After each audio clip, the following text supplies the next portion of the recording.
people in here, they've been inside from the start. They haven't had to survive. And they just don't get it. They can't. The very thing that makes you different is what makes you special. Now I'm all warm and fuzzy inside.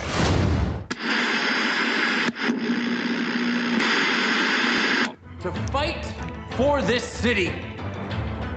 To be the symbol of hope that the Arrow never was. I am the Green Arrow.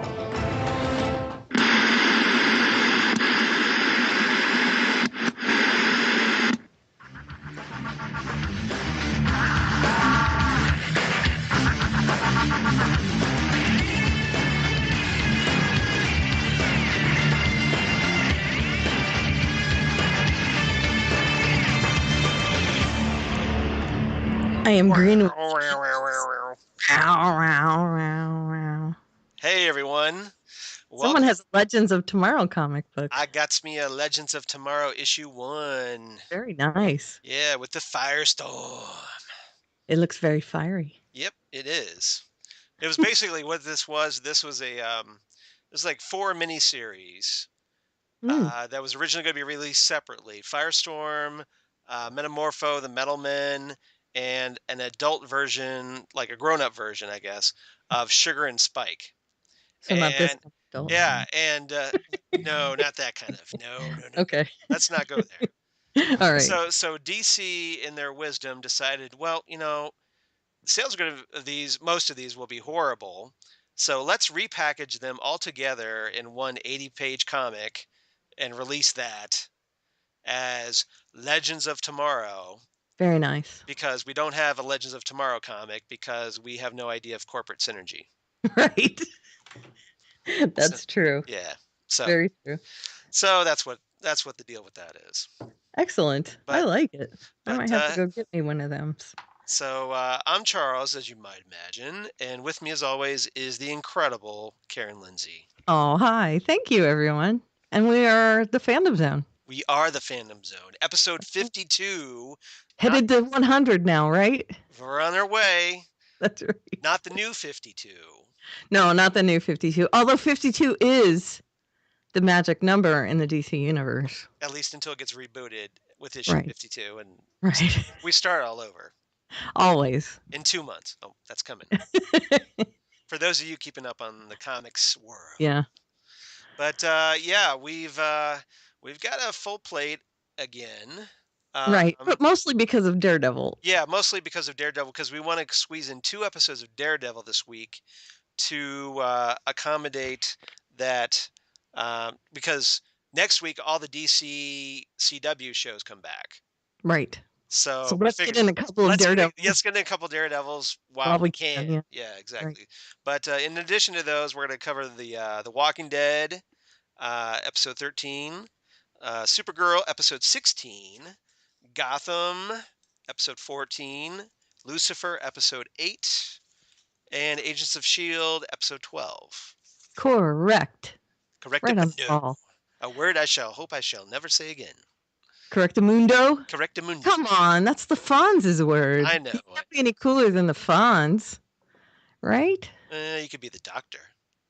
Well, all right, but the Fonz was awesome. The Fonz is cool, granted, but that's right. Except for when he started teaching. And then he was still cool. I don't know. When he started putting on the tweed jacket, I don't know about that. Yeah, well, that's true. It was always the leather jacket. It's like he became the establishment, man. Yeah, he was the man. He was the man. He was everything he was originally rebelled against. Right. So, and that's what made him cool. Was that he was rebelling against the man, right? Right. But then once he became the man. So when he started wearing the tweed jackets is when he jumped the shark. No, wait. He did that earlier. So hopefully you get that reference. Yeah, exactly. If you don't, look it up, please. Well played, Karen. Thank you.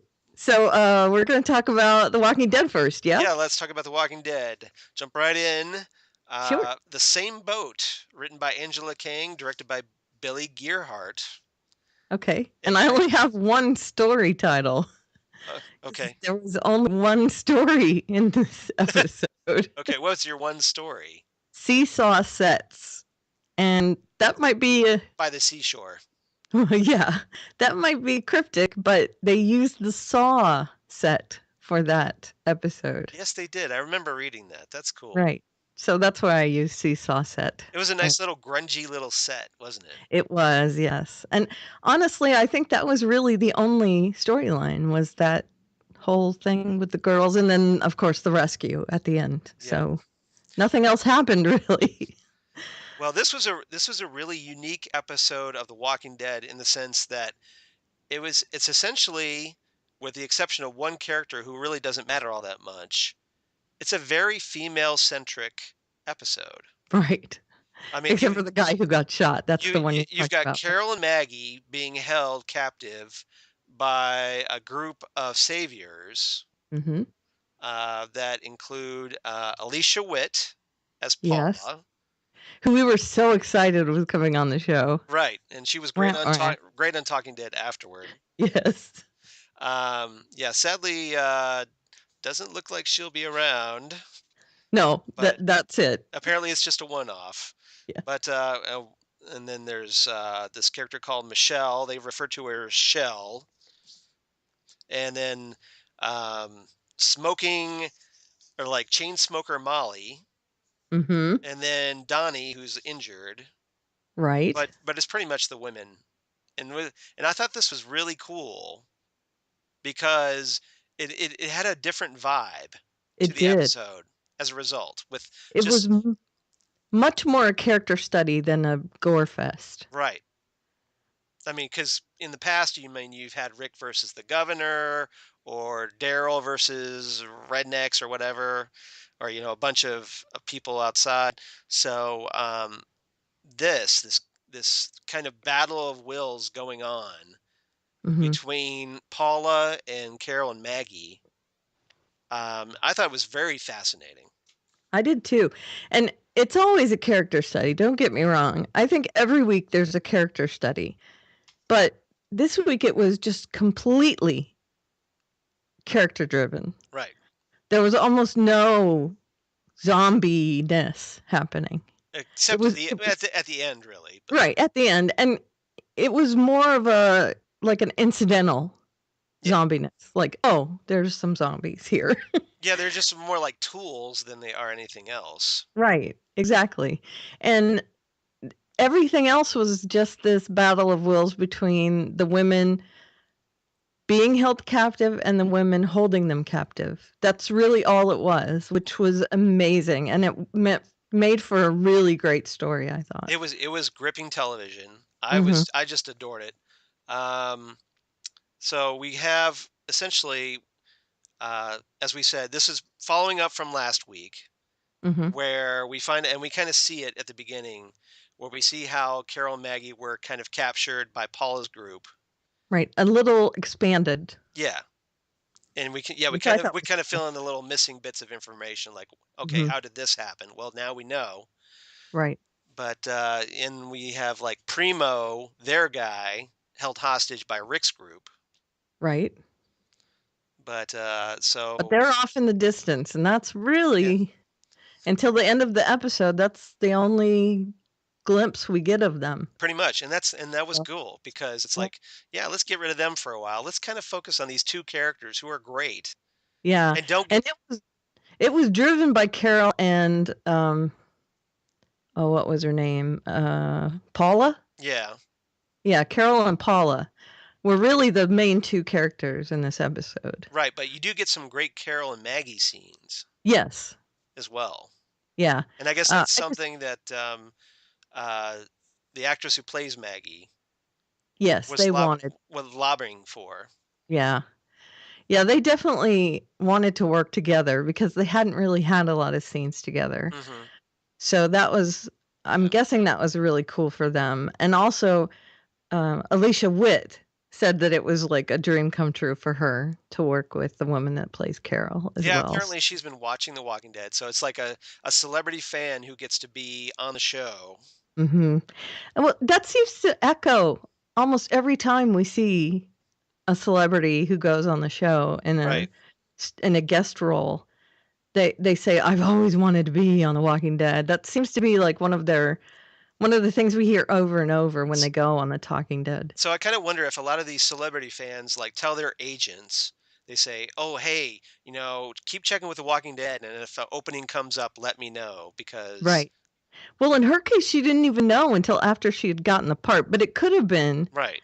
her agent You knew. kind of know what show, but you don't know what role, right? Right. Well, she didn't know what show at Yeah. all. Oh, she didn't even know She tried out, and when she got the part, she was flown in, and that's when she got the script because they don't let the script out or anything. Right. So that's what she said, at least on Talking Dead. So yeah, that must be weird to not know what part you're getting. Her agent apparently just told her, "You want this part." Yep. So her agent must have known what it was. And this whole sequence isn't really from the comics. No. So it's kind of filler a little bit. But it doesn't come off as your traditional filler episode. No, this was getting to know some characters that Yeah. we know, but in a way that we normally wouldn't get to know them. Right. And getting to see the strength of these characters. And of all places, it takes place in a slaughterhouse. Right. Which, little heavy-handed with the irony there, Walking Dead. Right. Yeah, but ironic, yes, but is it someplace that might be safe as well? Sure, because of all the freezer doors and things like that, you'd be able to keep zombies out, and yeah. But what I'm thinking is that bit at the end where Carol tells this scout group to meet her on the kill floor. And then, which is like kill floor. Right. Yeah, and that is literally what it becomes. Yeah. Yeah. And then she throws the fire. Yeah, the fire. Yeah, and again, it doesn't work that way. The liquid would put the cigarette out. But, I'm going to hand wave it. Because it was an awesome scene anyway. It was. So while we're talking about Carol, what was your impressions of everything that Carol went through? I am still mulling over in my head. Every time I think about this episode, I'm mulling over in my head how much of her was a performance and how much of it was real. And I think maybe she doesn't even know how much of it was real and how much of it wasn't. Right. There was a lot of bravado going on, and there was a lot of nervousness going on. And a lot of what she said, I think, was in order to lull Paula into a false sense of security. But then at the end, she definitely had her S together. Yeah. So how much of that nervousness at the beginning was really nervousness? And I think it was a lot less than what we might have thought it was. I think there was some nervousness, obviously, and I think it was for Maggie. That she wasn't nervous about herself. She was not lying. I'm not afraid. No, she was nervous for Maggie. Right. Because she wanted to protect the baby. Right. Right. So I think her being scared, Paula kept saying, well, little scaredy cat or whatever. She was taunting Carol for being scared. Right. I don't think it was so much her being scared. I think it was just she was trying really hard to make sure Maggie didn't get hurt. Right. And then there was that added, I've got to act a certain way so that they underestimate me. So there was a bit of chess being played there. I totally agree. Now, up till now, Carol has kind of become a fan favorite because she's essentially Bat Carol. Right. She's like, she has her plans, she executes her plans, and takes out the bad guys like nobody's business. So she's essentially Batman of the group. Right. And so in this situation, we're expecting her to just sit there, and we're like, okay, she's just sitting there. She's got to be planning her move. She's just gathering information, right? Waiting for a moment. Right. But there are there are, because of recent developments this season, she's not quite on her game. Right. She's not 100%. No, she's essentially like, yeah, she's not full 100% back Carol. Right. Right. She's Robin Carol. Exactly. And she's Or worried or about Maggie. right. Exactly. So she's not on her game really, although she still kind of goes through those motions, like the whole Hmm. business where she finds that rosary cross and then sharpens it so that she can free her bonds and get out. Hmm. And Yeah, and she uses it like she's praying right. so that they won't think twice Or about her having them. taking it away, and she's acting all meek and helpless, and Hmm. but Right. but And that's, and I think that was partly an act, but I think part of it is she's kind of traumatized. I think so too. Yeah. So, it's hard for me to get where that line is. Hmm. And I am not sure she even knew where that line was. I know she was planning, Hmm. but I also am not sure with all the adrenaline she had going that she knew how scared she was for Maggie or herself. Right. I don't think I she really. don't, Go ahead. no, go ahead. I I was want to just know I what was you're just gonna gonna say. say, I think it. I don't think. Yeah, I don't think she even knew until the end when Daryl shows up and she needs a hug from Daryl. Right. And then And she the and adrenaline is and wearing then off. she's like, "That's it, I'm done." Right. Right. And I don't know what the symbolism was of her uh, cutting her hand with the cross. I think it was just maybe her trying to take her mind off of everything with the pain. Yeah, maybe Maybe. maybe it was kind of like a cutting thing. Yeah. Like I can't deal with Trying to this, so feel I'm trying to feel something. Yes. something other than Yeah. what was going on in there. Um, And man, it was so emotionally charged through the whole thing. And like we were saying, I think until they got out of that room and had their plan cemented mhm. in her mind at least, Right. she had for each little step that they took in her plan, she had each little plan kind of okay, I know what we're doing right now. Mhm. She didn't understand how she felt about the whole thing. And that was what made her unsure.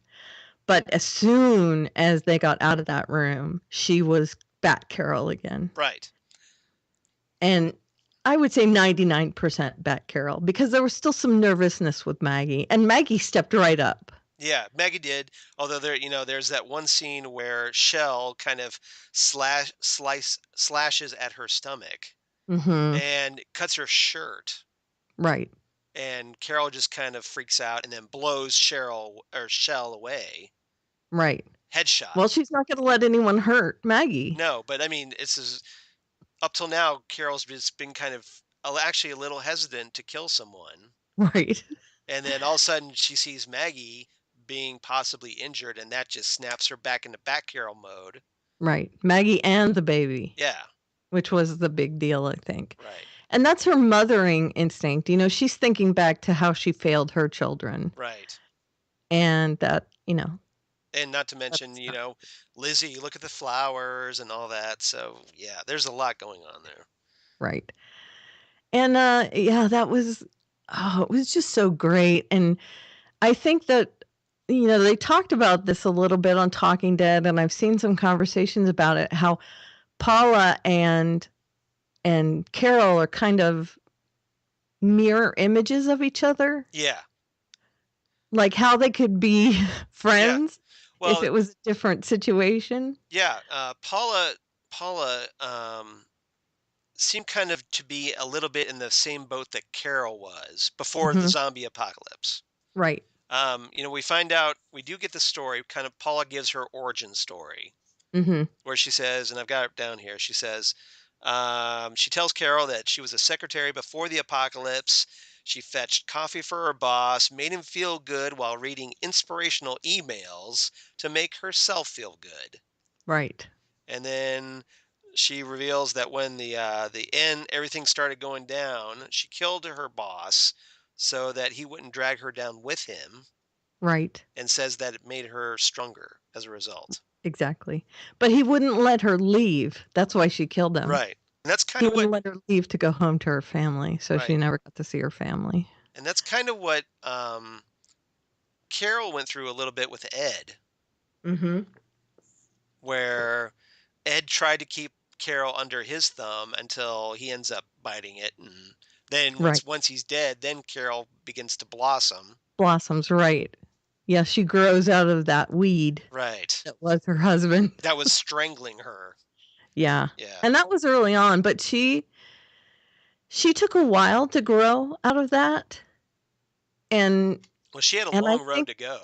yeah, but I think her environment has caused her to be a better person than Paula was. Mm-hmm. And I think the fact that Paula fell in with the saviors has made her that hollow, kind of bitter Right. person. And Carol being with Rick has made her into a very sympathetic, even though she's a killer, she's on the side of good. Yeah, I think Carol and Paula are both products of their environment. Right. But because, like you said, Paula's environment was so much harsher than Carol's, the group she Mm-hmm. was with. Right. And as a result, Carol became a better person through her metamorphosis Right. than Paula did. Right. If you think of it like Negan is a mob boss Mm-hmm. and Rick is the cops, Right. then that pretty much makes sense. She was under a mob boss and Carol was part of the cops. I mean, that, but they're kind of in the same spot on each side.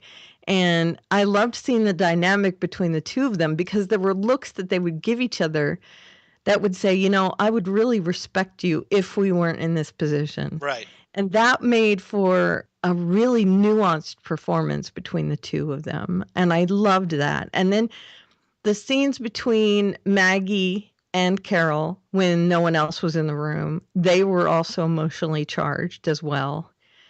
And then the scene between Carol and S.H.I.E.L.D, Mm-hmm. when they were chatting, was also pretty intense. Right. So I mean, there were scenes between each pairing of the women that I really enjoyed. Even the coffee cigarette woman and Yeah, Carol the chain smoker. had a bit of a chat, and you know, she was saying that she was living on borrowed time. Well, She yeah, definitely she's had lung cancer or something, or emphysema or something going on there. something, yeah. And I don't think she even knew what it was. She just knew that her time was. Yeah, she's coughing up blood, so she's just like, well, I'm probably good about it. So yeah. And was your first thought John Constantine? Because mine was. Well, yeah, I don't know why. remember Constantine, got his way out of it by selling his soul to the triumvirate of hell. But Anytime I see anyone coughing up blood, I always just immediately my mind goes to John Constantine. I don't know why. I've read that story so many times. Dangerous Habits. That's right. That would be a great name for a podcast. Oh, it was. It was. And then NBC canceled the damn show. That's right. Shakes fist at NBC. See. Yeah. It's all right. He came back. Yep, for an episode. Just like John Constantine would. Exactly. So yeah. So anything else that you think we need to cover? The story was amazing. That's all. And the end where the guys come to save them. Yeah. After I did air quotes. Right. They've really saved themselves. Save them. Right. Yeah. Rick and Daryl and Glenn. Was there anyone else? Well, I mean, they've got Primo with them. Right. And then, then there's that whole business at the end because we got to give Rick something to do. Right. So and Primo says he's Negan. Yeah, he claims he's Negan. Rick's just like blam. And right. Carol instead of actually just taking him in to question him.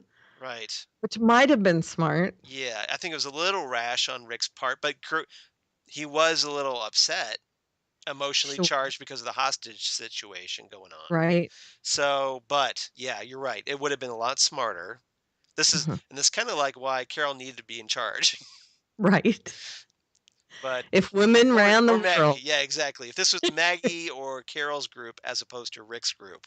Right. But And I think it was funny how they showed up and the girls had already rescued themselves from all these people. I mean, all of them. Even the guys that had come in to help the women right. at the end, they had dispatched all of them Yeah. as well. And so the guys, our guys, Right. come in to find out that the women are all pretty much safe. It's like, well, guess what? We didn't need you. We saved ourselves. Right. Thanks, guys. Yeah, thanks. You couldn't come any quicker, dummy. Thanks for nothing. Right. And so Rick's only move is to kill Primo at the end, who he thinks is Negan, and we of course know he's not Negan. So and that was pretty much the episode, and it was just amazing. I loved this episode. This might be my favorite of the season so far. Oh, of the season. Okay. So far. Now, did you notice that at the end when Rick shot Primo, Carol gripped that cross? Mm-hmm. So my question to you before we do our ratings, do you think Carol is kind of heading toward Morgan's pacifism? No, I don't think so. You know, I mean, I don't think she's ever going to head that way. Do you think she's going to be the reluctant killer? No. No? After all this, well, no. She seems kind of traumatized. She seemed a little horrified that Rick shot Primo. I think she's traumatized by this, but I think she would never hesitate to step up and hurt someone if someone that she loved was being threatened. So you're saying she's down but not out. Right. I think that it's going to take a couple episodes for her to recover from this. But I also think that something's going to come up and she's going to have to defend herself again. Yes, probably. So yeah. Very probably. And I did like her and Daryl at the end. Yes. Hugging each other. And let's face it, we love Carol as Bat Carol. We want to see her kicking butt and coming up with a super plan. Yeah. And I love to see her on Talking Dead because she's just so ladylike on Talking Dead. Yeah. It's adorable. Melissa McBride, yeah. Yeah. Yeah. She was great. So what was your rating for this episode? I gave it 9.5 Frankie tattoos. Very nice. For S.H.I.E.L.D. and her daddy. I give this one 9 out of 10 rosary crosses. Yeah, just a great. It was a very solid episode. Liked it a lot. So kudos to Angela King for a well-written episode. Yeah, and well directed. Yeah. Oh yeah, the direction was insane on this one. It was good. It made you have to be careful with the bottle episode. Right. Yeah, because I mean, we thought again this typically would have been a filler episode, but it became something more because it was just so strong. Mm-hmm. Agreed. Yep. So let's move on to Supergirl. All right. Which I thought was another strong episode. Oh, amazing. It started off the week. We've had a really pretty good comic book television week. A really good week, I think. So I thought that was another strong episode. Falling, written by not like it's a Twin Peaks song, but I won't reference it. I won't go into it. Written by Robert Rovner and Jessica Queller, directed by Larry Ting. Yep. And what's our A, B, and C? Okay. So you ready for these? Hold on. Sorry, I had to clear my throat. That's okay. Because I got to get ready for these. Okay, go for it. Okay. The A story is, screw you guys, I'm going home. Screw you guys, I'm going home. Screw you guys, I'm going home, Scoot. There's that one too. I have found that the Cartman impression really shreds your voice. It does. You do it too long. Does. See, that's why I had to clear my throat. Yeah. But then there's this one. So let's see if I can do this one. I'm coming out. I want the world to know. Got to let it show. Okay, so there's that one. I'm coming out. I'm coming. I'm coming out. Okay, that's all I'm going to do there. Old school Donna Summer, if I recall correctly. No, that is Diana Ross. Oh, it's Diana Ross. Okay. Yes. My mistake. My mistake. It's all right. It's all right. Some people on our Facebook page got them mixed up too, and they are both amazing women. Okay, yes they are, and I appreciate you setting me straight. That's all right. And my C story is Liar, Liar, Pants on Fired. Nice. Liar! Liar! Siobhan. Yeah. Okay, so screw you guys, I'm going home. Definitely the A story. Yeah. So someone got an attitude. Yes. Yeah. So this is essentially what we get is the Red Kryptonite episode. Red K. And Red Kryptonite, for traditionally in Superman comics, was something that could affect Superman or Supergirl or any Kryptonian in all kinds of weird ways, depending on what they want to do with the story. Right. Like in this case, it makes Supergirl angry.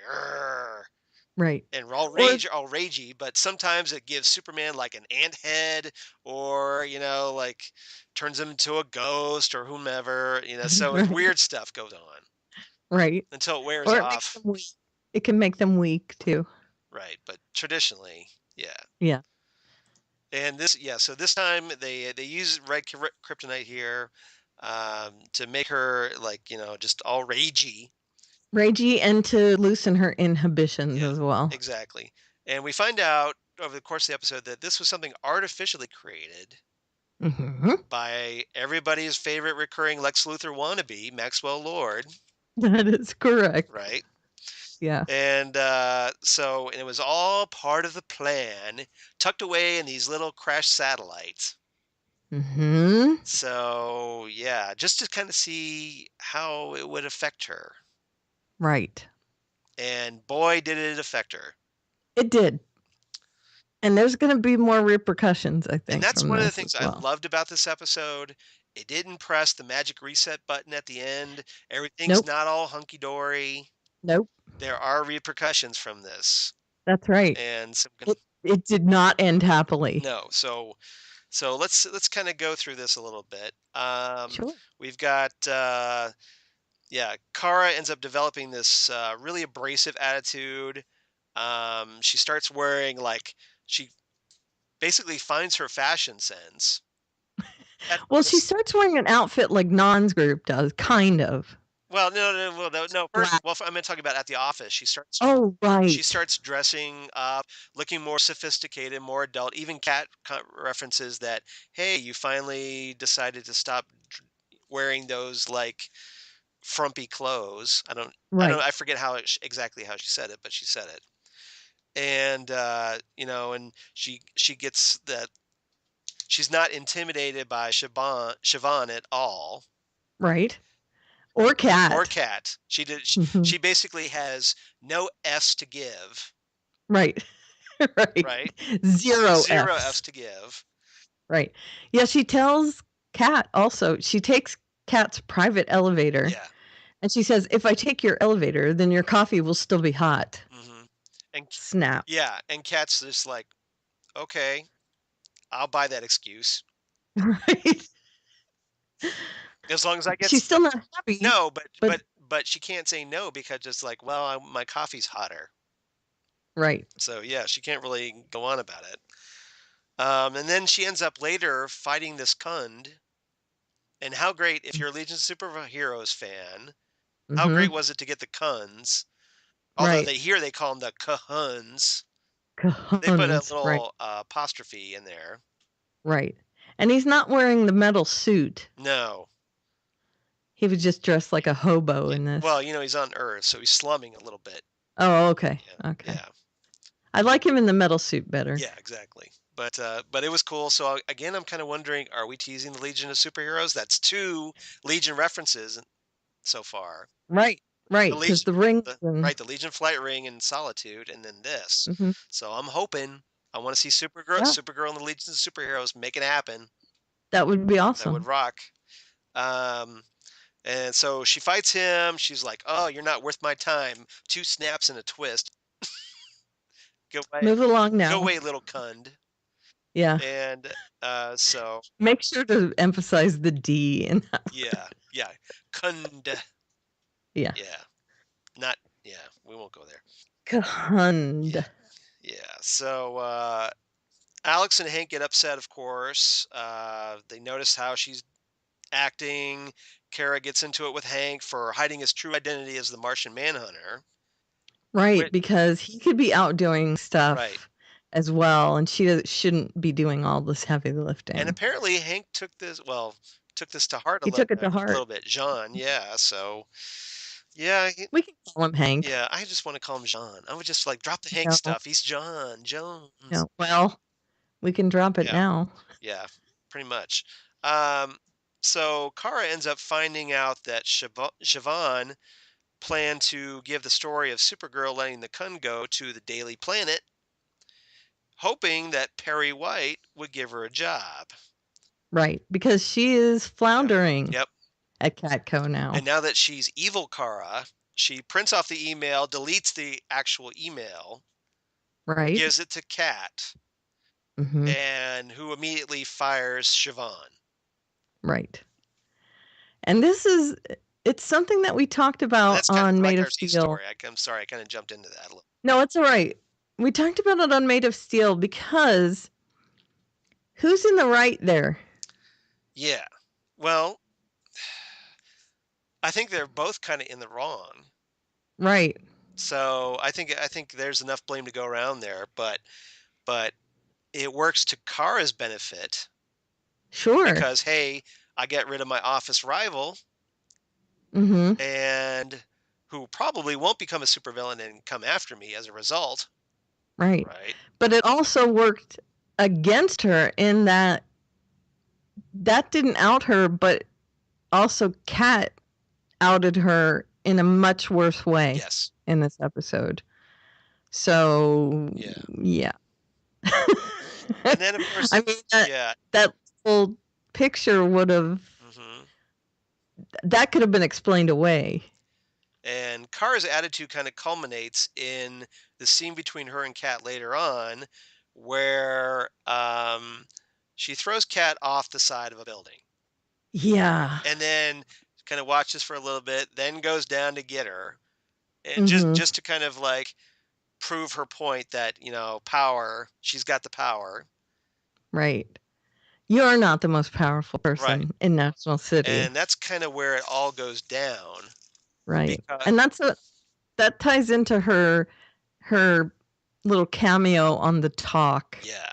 That happened at the beginning of the episode, which I just rolled my eyes. Yeah, I did too, because that's just basically CBS self-promotion.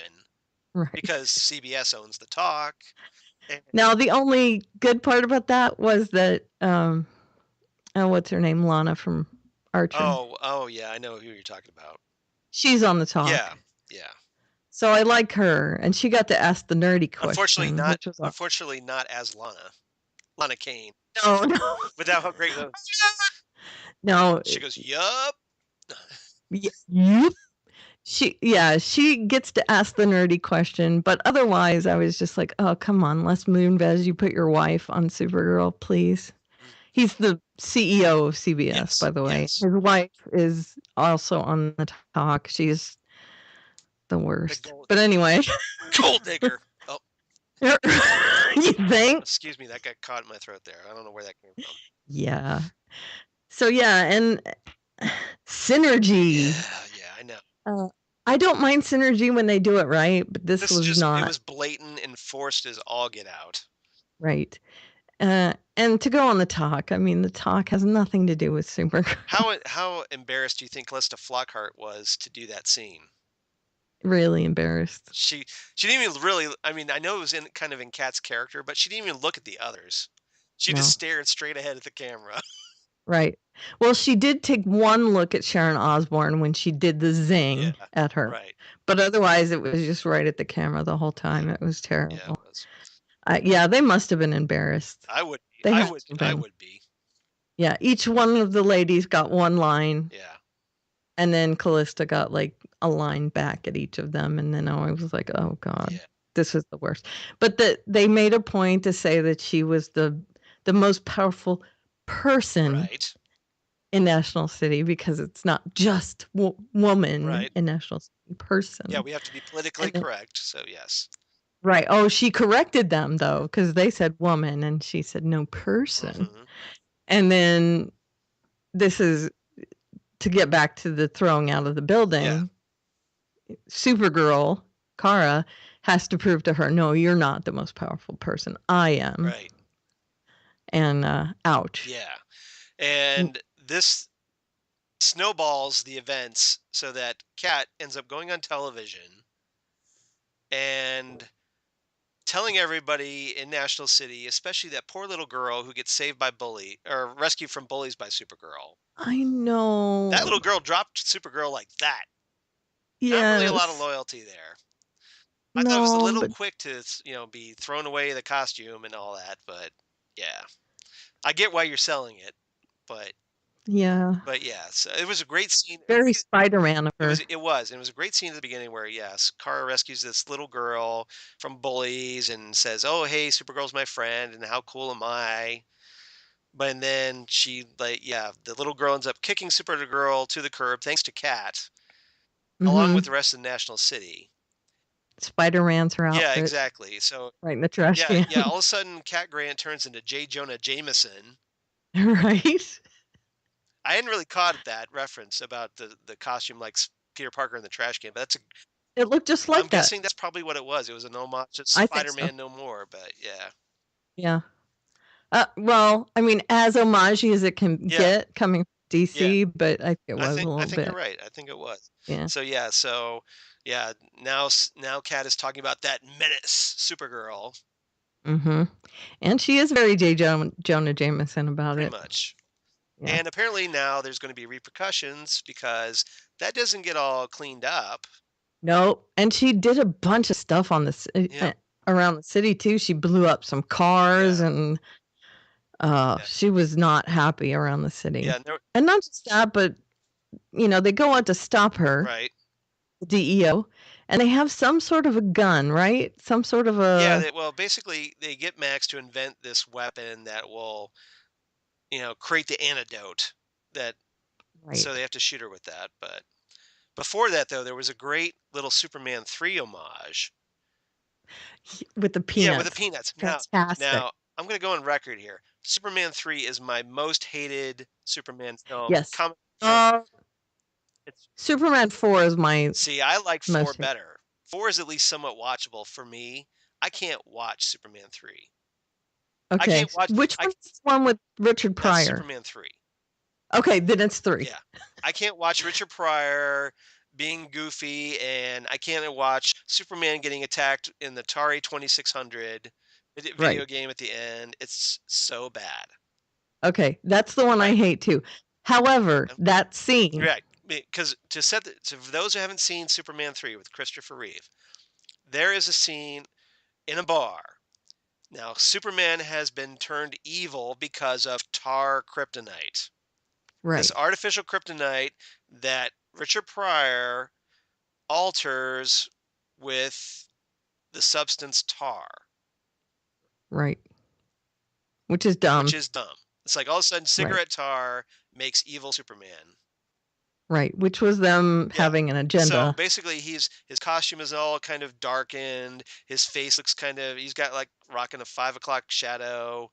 And he's sitting there in the beer looking all sullen. And there's like this bowl full of peanuts or whatever. And he starts flicking peanuts at the beer bottle or the alcohol bottles, liquor bottles, thank you, behind the bar.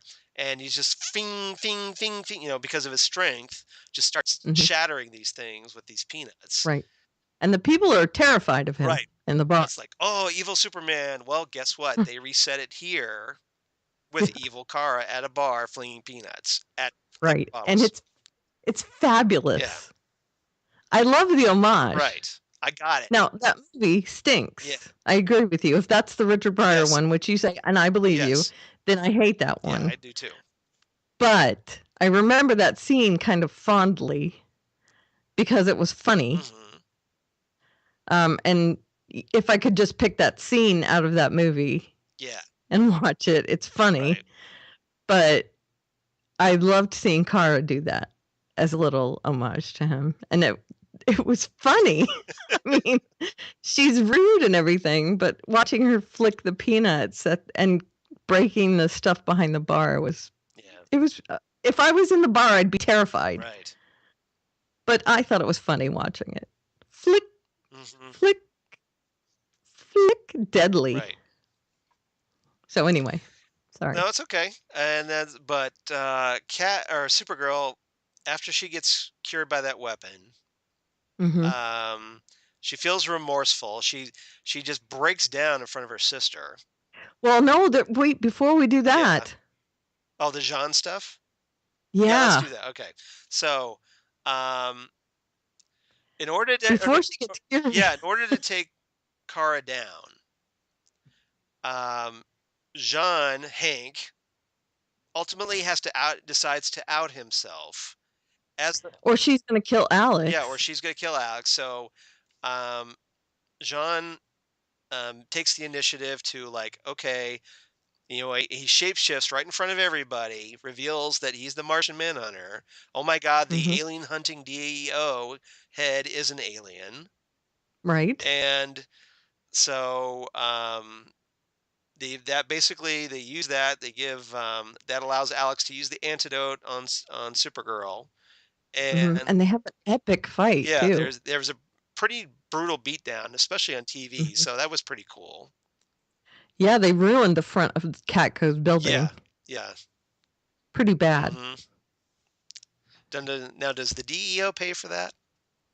I don't know. I'm gonna wonder who she's gonna sue for that, but yeah, she's gonna sue someone. I would think, but it cannot just be fixed in the next episode. If it is, so as a result, Jean ends up allowing himself to get taken into DEO custody, and his would-be girlfriend, Senator Crane, who was all ready to give the DEO some extra funds and stuff, just decides, well, I'm not down with this. I'm taking a step back. Yeah, I'm not feeling this right now. She wants to know what happened to the real Hank Henshaw. Jean's just like, I can't really go into that. Right. And so she's like wondering if she can trust him now. Right. And she wants to know what to call him. Yeah. So, and there's lots of things. And they were holding hands at the beginning of the episode, which was awkward. Right. Because it was in the middle of a briefing. So Jean's going to have to repair some stuff here too. Right. And that was definitely a concession he made to get taken in, because he didn't need to get taken in. He did that on purpose. No, I think Kara's words, evil Kara's words, kind of stuck in his head a little bit. And he's just like, you're right. I should be It's time for my reckoning. It's time to come out. Right. So. Which is why I said I'm coming out. And he did want the world to know. It was time. He's gonna let it show. That's right. I think that really reverberated with him, as he said, I'm a hypocrite. Yep. I want her to do all this, and I'm not willing to let my real face show. Now, the one thing, Emily asked me, why did he have to shapeshift in order to fight her? And I said, it's like he's releasing that energy that he uses to shapeshift into Hank, so that he can use that to fight. That's good. That's pretty. Either that, or he made a conscious decision. It's a little unclear, granted. Yeah. But, I'm just assuming he uses some energy to make himself look like Hank. Maybe he just relaxed himself, resumed his normal shape. And then, so he could fight better. I don't know. That's my guess, at least. So he doesn't have to worry about keeping that form. Yeah, he could focus on the fight. Right. And maybe he just really wanted to kind of make a public show of it. Could be. Could be both, actually. Because he could have just like, woo, I got to run. Hold on. And then, Martian Manhunter, where did you come from? He could have. But he didn't. And I have to say, the Martian Manhunter transformation and everything looks like a million times better. Yeah, I think they're improving on that. Way. Ever since, that scene where Martian Manhunter's flying with Supergirl, I think that was terrible. Yeah, that was pretty CGI. Yeah, kind of massy. Yeah, but now I think they're working on it. And here's the thing. She has so many things to make up for. She came on to James. Yeah. And James was not happy. At the end of the episode, she tries to tell James she's in love with him, and he's like, whoa, back up now. Yeah, I'm not feeling this either. Nope. So there's that. She and Kat go back to a little bit of a standoff. I'm kind of wondering why Kat isn't just freaking out when Supergirl shows up on her balcony again. Right. Well, she does mention she was scared, but she's gone base jumping. So, she's got some bravado happening there. Um, And then tells her, so yeah, you know, like, if anybody could win back the trust of National City, you can, Supergirl. right. Well, yeah, she says that. And I have to say, the acting during that scene when she's back in the DEO Right. crying on the table between she and Alex, so Melissa Benoist and Kyler Lay. It was Oh, really good. So yeah, Melissa Benoist really showcased in this episode. oh, And apparently amazing. the girl's got some range. Yeah. Oh, so crazy. Kyler Lee brings it all the time, I Right. think. To an extent. You know, she always has that kind of guilty charged sort of like she's holding Yeah. in stuff. You know, she's always holding something back from Right. someone. And in this case, she broke down a lot when Kara broke Right. down. And so both of them working together made an incredible emotional scene there. And I think both of them deserve huge props for this Totally episode. agree. Yeah. So they were crazy good. Okay. And there's going to be reckoning there too. Yeah, I'm just gonna be curious to see how this, because this basically triggered a whole bunch of events that are gonna probably pay off throughout the last part of the season. Right. And the minor thing being, well, okay, Siobhan quits or gets fired. So she's mad, Yeah. and we know that's going to end Yeah, well, you know badly. she's gonna be But hating then, on Kara. right. But then she had a thing with Win, so she's also kind of hurt Win as well. But yeah, she wasn't thinking though about Win. She No, wasn't. I'm Yeah, just saying, yeah. There's gonna be that little bitterness there too. right. Like, A little bit. hey, you like got my, like, you know, Girlfriend my fired. F buddy fired. Thanks a lot. Right. Well, whatever she is. Yeah. Yeah. And that was a funny My scene too. storage closet fling. In the storage closet. Yeah. Oh, I'm gonna need to use gloves in Yeah. there. No. That was So funny. what was Okay. your rating for this episode? I gave it 8.5 flawless hair days. Because when she is bitchy, Right. she looks amazing. Right. Her hair was always perfect. Her clothes were amazing. Yeah, she was working it. She was big time. I give this one 9 out of 10 crash satellites. Very nice. A strong episode. Yep, it was good. And so, yeah, we need more like this. Agreed. So let's move on to Gotham City. Another stellar episode. This ball of mud and meanness. Written by... Which is still a very weird episode. Yeah, written by Jordan Harper, directed by John Baring. And what's our A, B, and C? A story full of Maloney. Mm-hmm. B story is he screams for ice cream. C story, an enigma wrapped in a riddle. Wrapped in a conundrum. Yeah. My favorite really is full of Maloney. Right. Yeah, it was good. The other ones were just like, whatever. whatever. Maloney has a first name. It's O-S-C-A-R. Oh, wait. It's M-A-T-C-E-H-E-S. Nice. Very nice. Very nice. So let's talk about Mr. Malone. Matches Malone. Patrick Matches Malone, played by Michael Bowen. And so good. And for those of you who don't recognize the name right off the bat, he was on Breaking Bad, the last season, as when Walter and they end up doing this train robbery. He's the guy that was like part of the hired goon squad that helps, that Mike brings in to help Walter pull off this train robbery. Right. And he is also going to be on this week's Castle. Oh, is he? Yeah. So. Meh. But yeah. Are you grumbling about Castle? A little bit. All right. So Matches Malone. Now, again, Matches Malone. We've talked about this before. This is the alias that Bruce Wayne adopts as Batman when he wants to investigate or infiltrate the criminal underworld. Mm-hmm. I have a question to ask you when we get there. So, Bruce is still under the presumption that Matches is the one who killed his parents. Right. And so much so as this is kind of consuming him. So he goes to Selena to get a gun. Bruce has got a gun.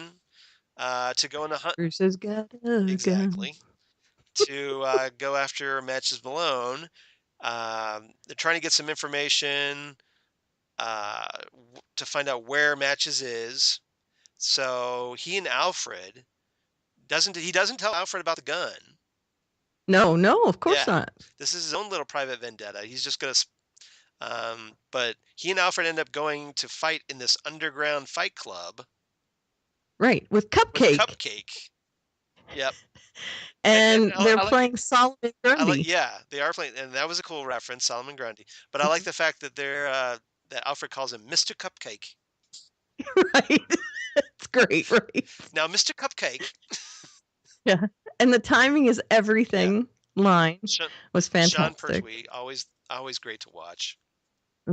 Big time. But so Alfred, he fights Mr. Cupcake, ends up being put in the hospital after he takes him down and gets the info, and then collapses after. But again, once again, Alfred in the hospital. Yeah, so somebody really needs to like keep an eye on Alfred. Yeah. Well, he did win the fight, and it's nice to see that those guys do have some principles because he managed to make it out to the hospital, which means they helped to get him to the hospital. There was a code. Yeah. Right. So they helped him into a taxi or something. First rule of Fight Club is you don't talk about Fight Club. Second rule of Fight Club is that you get Alfred to the hospital. Right. If you win a fight, you win a fight. Yeah. So that's good. That was nice to see, at least. And I did like that every time Bruce would step up and try to do something, Alfred would be like, I have this handled. Yeah. And I like how... Now, Bruce didn't help things because he's kind of blurting stuff out. Yeah. Alfred's just like, shut up, kid. Right. Money? Yeah. Shut up, you dummy. And will you take a check? Yeah, I'll take a check. Bruce Wayne, I'll take a check. Yeah, crazy. Bruce is so innocent at the beginning of this episode. Just so innocent. Now, David Mazouz, who plays Bruce, he goes kind of a little bit of extending his range a little bit in this episode. Oh, he went a long way in this episode. A really long way. So while Alfred's in the hospital, Bruce heads to the Celestial Garden Club, where there's like it's essentially kind of like a punk club. There's like a band playing while there's videos of the Maniacs on a video screen in the background. What a great club. Yeah. And, he's there. He's looking for Jerry, who's where Mr. Cupcake told him to go. Right. So Jerry, and I have to think this is a nod to Jerry Robinson, who I would assume co-created the Joker. Right. Because Jerry is played by none other than Lori Petty, who killed it. For those who don't know who Lori Petty is, she was Tank Girl, and she also voiced Livewire on the Superman animated series. That's cool. And she was in A League of Their Own. Right. So so that's who that is. That's her role. So you got Tank Girl for this role, which is pretty much perfect casting. Yeah. And I have to say, she was kind of a cross between the Joker and Harley Quinn. Yes. I thought. And there was also a lot of Tank Girl in there. Yeah. Because with the kind of sarcasm. Right. That was very Tank Girl, the sarcasm. Yeah.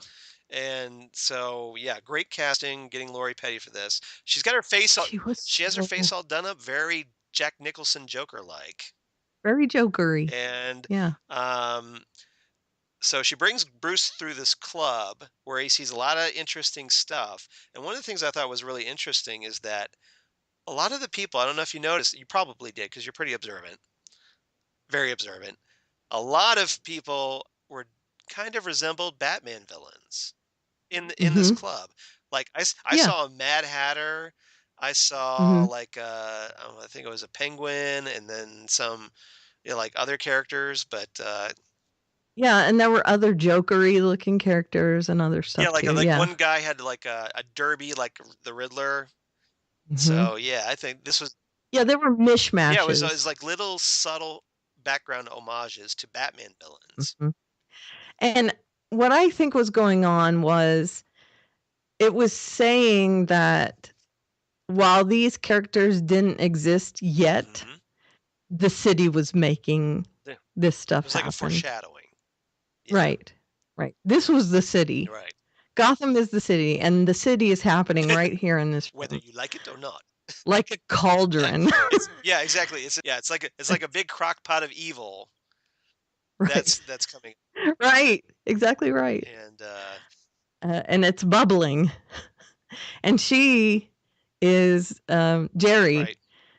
is definitely something that stirs things up in that bubbling crock Of pot. evil. Yeah. Yeah, definitely. Like crock pot. I would love to see her come back. I would too. I want to see her come back along with the actress who played Missy on Doctor Who as the woman. Mm-hmm. I want to see Mm-hmm. her come back. That's right. She would be So great yeah, as the cleaner. She was kind yeah, of the yeah. cleaner. Essentially, yeah. Whenever there's a murder going down, she gets the situation, makes it go away. Right. Yeah. And Lori Petty would be great as some sort of crime ear. Well, yeah, like basically like she needs to become like a source for Gordon. Right. Somebody. Right. And I loved, she was so great. You are not as fun as advertised. Right. She had great lines. I'll give her that. Oh, she was Yeah. fantastic. So he says And he's looking for matches. Bruce does. He Mhm. wants to kill him, and then even though she says that Matches is her friend, she gives Bruce his address, saying Matches is going to be really happy to see you. You're like Yeah. the childish hand of fate. hmm And she says she's playing God. And she also mentions, she says, well, he's my friend. Well, he was my friend. And I think she knows what Matches wants. He wants an assisted suicide. Right. And she thinks that Bruce might be the one to do it. Right. Either that, well, she knows, of course, that she's going to end up getting a visit from the police. Because she was expecting that 100%. Yeah, she ends up getting arrested. Right. And she also waits long enough to give the information to the police so that they will show up at the right time as well at Match's place. Right. And she figures if Bruce isn't up to the task, which she doesn't think he is because of the whole, well, if you can't shoot me, then don't say you have a gun thing. Then they will do it for him. Right. The cops will do it for him. But he beats them to the punch anyway. So there's that. And I loved Bruce walking through the club. It's like he became a totally different person than when he entered the club. He saw so much in his walk. Yeah, it's just like, well, this is interesting. And he kept looking behind him, like all the bodyguards that he had to walk by. And there was a bodyguard at the end of the hallway. And he looked over his shoulder and saw the bodyguard. And he's like, I can't go back now, can I? Because it's not like the bodyguard was protecting anyone. He was stopping Bruce from leaving. Yeah, so it was almost like he was descending into darkness. Right. Exactly. And so he goes to visit Matches. Yeah, it's okay. I'm just trying to make up some time here. Right. He goes to Matches, who confirms apparently that he was responsible for the deaths of the Waynes. Which is nebulous in my opinion, but I do think he was the one that pulled the trigger after this. Yeah. Because of the pearls. Yeah, it certainly seems that way. At least he gave that impression, unless he was just totally lying about that. Right. So that Bruce would kill him. Right. They leave it nebulous. And then we find out later, like, oh, guess what? Matches Malone wasn't the one who killed your parents. Oh, no. Right. Yeah. But he is not the one who put the hit out on his parents. He was merely the instrument. Right. If that's true. Right. So we still got to find out who put the hit on Bruce's parents.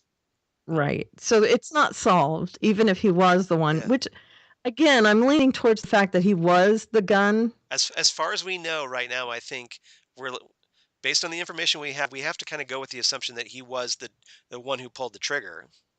Right. But because he knew about the pearls, and really that's the only thing that's pivoting my mind in that direction. We could get some more information later to kind of countermand that.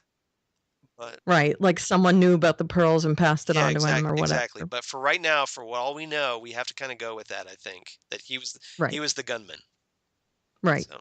but he's definitely not the brains behind the whole thing. No. He was hired.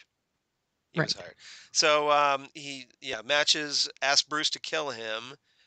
Bruce holds back at the last moment, leaves the gun behind, allowing Matches to commit suicide just as Jim Gordon shows up.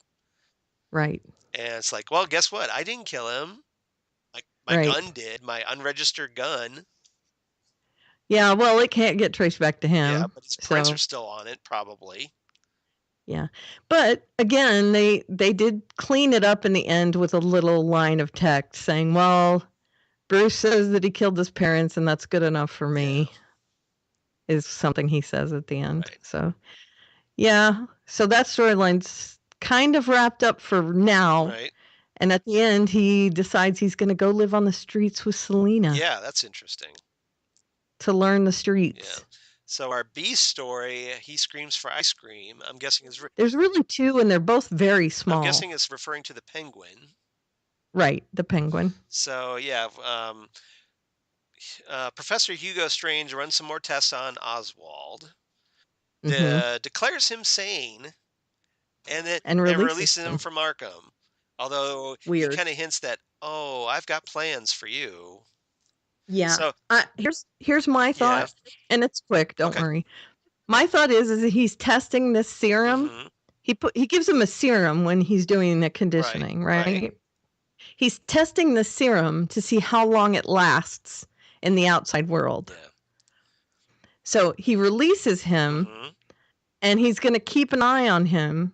And if he breaks out there, then he's going to bring him back for more testing on a slightly souped up version of the serum.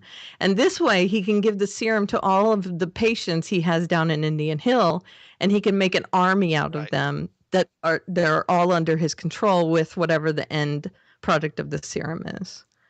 It's a good It's a good theory. I have another theory. Okay. That Penguin is just one of various sleeper agents. Okay. He's releasing them out, and he's been subtly programmed without even realizing it. And then something will happen, like a signal or something will put them into motion to do something that Hugo Strange wants. Oh. That's my theory. So you're thinking he has a proactive way, and I'm thinking he has a retroactive. So we'll see which one of us is correct. All right. I can't wait to see. Yeah, I'm curious, because I could go either way. So yeah, it could. Either way, it would be definitely Hugo Strange's. Yeah. I mean, Hugo, I just know from the comics, Hugo is very into that whole hypnotism, suggestion thing. So I got to think sleeper agent. That's my guess. Okay. Well, mine would be sleeper agent too. It would just be him testing it ahead of time. Right. And yours would be he's already got it down and he's ready to go. He's releasing Penguin in the wild. Like, okay, I'm keeping an eye on you because I'm going to use you as a sleeper agent later on. Right. So, I can't wait. Yeah, we'll see. And then an enigma wrapped in a riddle. Wrapped in a conundrum. They're asking him questions about Kristen, and really all he has to do is let it lie. Right. But no, he decides that James is asked too many questions and he's fixated, and he draws his little question mark over his face. And yeah, it's not looking good. So we'll get to see the Riddler going after Gordon. Yeah, he's turned a corner, definitely. Because all he has to do is say, well, I haven't heard from her. She dumped me and that's it. Yeah.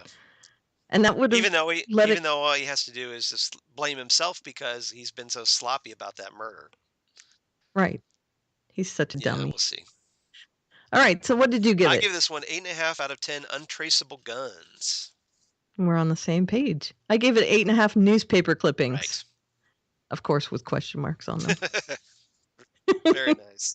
I love that. That's the first time we've seen him use that question mark, the purple question mark like that, right? I think so. I got all squee over that. Yeah, I was very excited. So we needed more Riddler.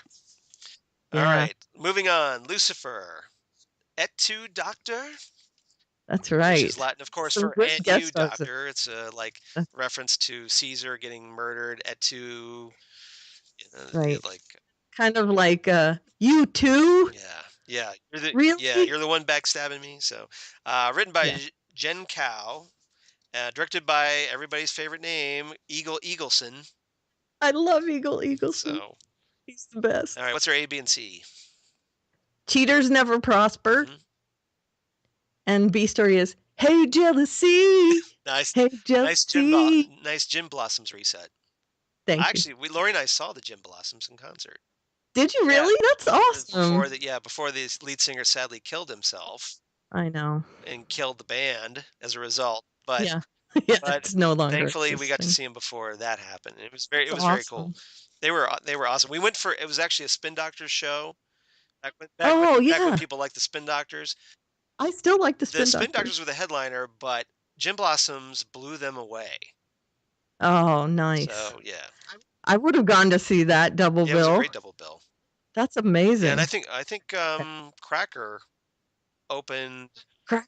Oh, Yeah, that was like Cracker opened for the Gin Blossoms, who opened for Spin Doctors, I believe. Triple Duke. Yeah, nice, nice Pam Poovey reference. Thank you. Okay, and then C story is Lucy knows his douches. Detective Douche. So, Cheaters Never Prosper, I'm guessing, is referring to our case of the week. Correct. Where this cheaters therapist who encourages married couples with problems to cheat has been killed. That's right. Well, open marriages, I guess, because they don't really cheat. Right. They have an open marriage, but yeah, it's cheating really. He cheats. Yeah. The problem is they can't look into the therapist's patient's files without a court order and an approved therapist. So of course the next scene we get is Lucifer in bed with a judge. And she's circling. Yeah, she's circling the name of guess who, Dr. Linda. That's on a piece right. of paper and signing it. So. And you know what I liked about this whole thing is that Dr. Linda and Chloe became besties. Well, Dr. Linda's, yeah, this is essentially a good Dr. Linda showcase episode. I agree. in you know, like she's out there, she gets to meet Chloe, she gets to meet Mazikeen. And so yeah, it's kind of cool to see her interacting with. Yeah, when she meets Mazikeen, she has Mazikeen's number Yeah, too. she does. I've got here. She immediately analyzes her, puts her off her game. And yeah, I don't think Mazikeen was quite sure what to make of that. Mazikeen did not like Dr. Linda. Yeah. Because she had Mazikeen's number. Right. Chloe loved her though. Yeah, she loved Chloe. I thought it was interesting that Dr. Linda immediately takes Chloe's side. She's like, "Oh, well, Lucifer's obviously the crazy one." So it was fantastic. And I think Chloe's just fabulous. So, and Lucifer not happy about that. Chloe didn't want Dr. Linda because she thought Dr. Linda would be biased. Right. But then all of a sudden when Dr. Linda comes on board and she's not biased at all. She's biased toward Chloe. In fact, right. So far the other way. So far detached from the situation that she can see it completely unbiased, that Chloe says, I love her so much. She's great. And she's helping you. Well, to be fair, Chloe, she did get a bad first impression because in the pilot, when they went to go visit Dr. Linda's throwing herself at Lucifer. Sure. And Dr. Linda is very upfront with her. And she says, well, I thought you were sleeping with her. And she says, oh, I am. Yeah. She's upfront. And she says, well, isn't that kind of a conflict of interest? Oh, yes. Yeah, it's something I'm working on. And she does. Because at the end of the episode, she kind of tells Lucifer, who's kind of surprised by this, like, oh, I don't think we're going to have any more sexual relationship. There must be some diminishing returns with his charm. Maybe. Like the more you're around someone, the less effect it has. Maybe. Or it wears off after a while, or... Right. And I appreciated your tweet, by the way. Oh, which was? Saying that he didn't get hurt again. Yeah.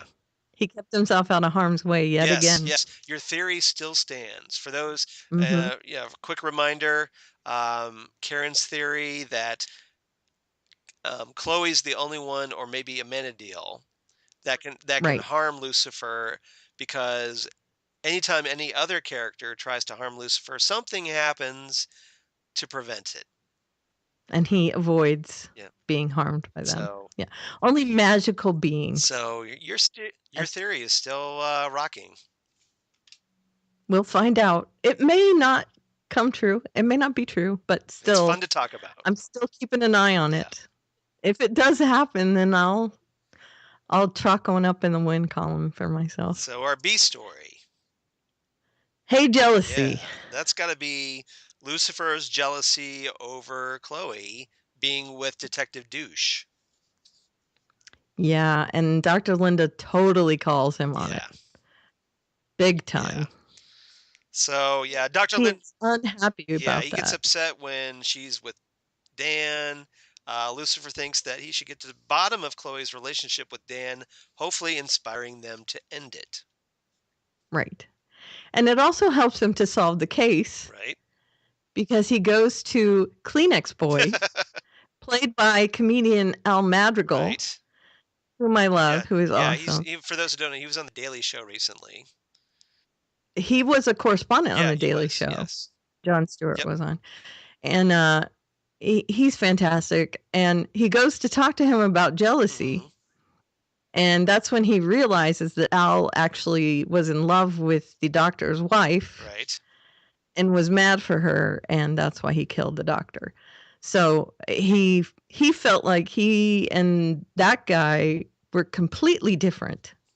So there's no way he could be jealous. Right. But of course, he doesn't understand there are nuances to jealousy. Yep. So he's going to have to learn differently here. But that jealousy is what solved the case in this way.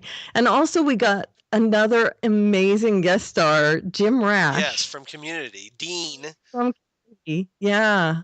Academy Award winner Jim Rash was on the show. I loved seeing him in the show. It was quite a surprise. Yeah, first I did a double take. I'm like, oh, wait, that's the Dean from Community. Everyone's favorite Dean. Yep. I loved it. And he is saved from jumping by Lucifer. I think it was because I think I did the double take because his character was far less flamboyant than as the Dean on Community. So yeah, it is very true. He was a normal person in this. A little more reserved, shall we say? Yeah. But in our C story, Lucy knows his douches. Yeah. He's been calling Dan Detective Douche. Right. And we've kind of been brushing that off as being jealous, but apparently it's justified. It is. He's the dirty cop. Yeah, apparently we find out this is kind of like the big twist of the show this week is that we learn Detective Douche, Dan, is the one who shot Malcolm, the guy who kind of comes back from almost certain death miraculously. By Amenadiel. Yeah, by Amenadiel. So Malcolm's apparently not too nice of a person. He's wanting revenge by blackmailing Dan. Yep. And we find out that he killed Tony. Malcolm killed his partner, Tony, right? And forged his suicide note. So, right. And he's all cocky about it. So Dan is kind of like under Malcolm's thumb, and I'm sure that's not gonna. Once Chloe finds out about it, as of course she will, that might put the brakes on their rekindled relationship. It sure will, and I think Lucifer is going to be there to nurse her wounds. twist the knife a little bit. Yeah, that too. There's a couple other things though that happen in this. Well, Lucifer also finds out that Amenadiel is the other doctor down the hall. Dr. Kanan. Right? Canaan. Was it Canaan or Kanan? I thought Canaan, it was Kanan. as in the land of Canaan from the Bible. Okay. And he goes. I was wondering what that reference was. Oh, okay. He goes to Mazikeen, and the only way that he could have known about Dr. Linda is through Mazikeen. So he pointedly asks Mazikeen, and she doesn't even try to get out of it because she knows she can't, and she says, "I did it for your own good." Yep. And he says, well, guess what? We're Yeah, done. he accuses her of doing it all for herself. He makes the comment that, oh, guess what? I guess the human world is rubbing off on you too. And then he kicks her to the curb. Yep. So exactly. And then one of the things I am wondering, and this is just a thing to leave out there, is Amenadiel. He let Malcolm live, and I don't think it was for good reason. I think this was a chaotic reason. Okay, and I forgot to ask you the thing about Gotham. Okay, real quick. Matches says that he killed a crybaby, a big guy with a mustache. Do you think he's referring to how Batman looks when he is Matches Malone? I don't know. You know, because he wears the inflatables. Yeah, because the thing when Bruce's adult Bruce's Match's disguise has a mustache, but this Matches didn't. He wears like a padded suit too. So I don't know. Did you get any other reference when he said No, that? I didn't. Okay. No. All right, that's it. Sorry. Rating for this. I gave it 8 green-eyed devils. Okay. For this Lucifer episode, I gave it 8 out of 10 mysterious text messages. Malcolm. Yep. I should have said Malcolm in the middle for one of these. Yeah, you should have. Oh well. Instead of Lucy knows his douches. That would have been pretty clever. Yeah, Malcolm in the middle. Malcolm in the middle. Oh, well. Let's just pretend I used Malcolm in the middle for that one. Yeah, just come back and kind of cut and paste and insert that. No, don't. But instead of Lucy knows his douches, it's Malcolm in the middle. Okay, Agents of S.H.I.E.L.D. The Inside Man. Fast I know. We get written by Craig Titley, directed by John Terlesky. Did you say Titley? Tightly.